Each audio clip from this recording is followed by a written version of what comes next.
You just fire that kick off there. Again, shuffle.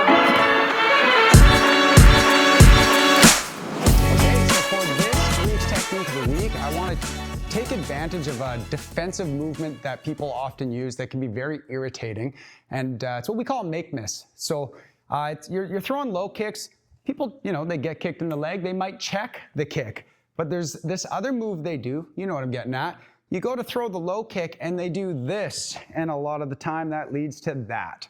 So if somebody's really good at that make-miss and you've caught on that they're using it far more than the check, one of the ways you can tell a person's gonna make-miss rather than check is when they're a little bit boxing-centric and you see them a little more on their front foot. It's harder to check when they're in that position, stand like rear heel, like, yeah, this guy's less likely to check than this guy. Okay, so he's got that position. It looks like he's gonna make-miss. Maybe I test the theory out a little bit. Maybe I've gotten kicked for my troubles already and I'm like, I wanna make that a bad experience for him so that he starts to question whether it's a good move.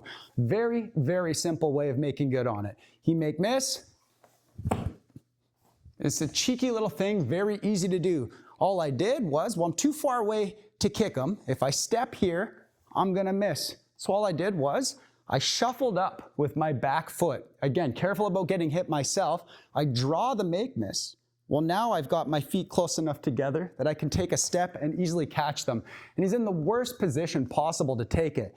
I would rather be heavy on my leg and sit in than get caught when I'm like this. My leg is straight, my quad's completely disengaged. It's gonna hurt them even more, and it's gonna really make them question. So it's simple enough. Maybe I've got counter-kicked off of this, and I want to make it a bad experience for him.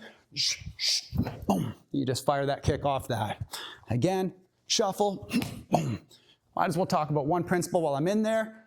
We are getting pretty close to the person. I shuffle. I go in. He does the make-miss a bit more than that. Go ahead.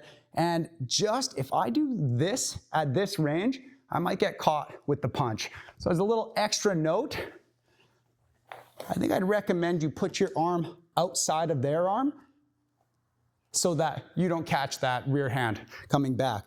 The other cool thing about that is that I can put his weight down on that leg, making it even harder for him to check. One more rep on it so we can put it all together.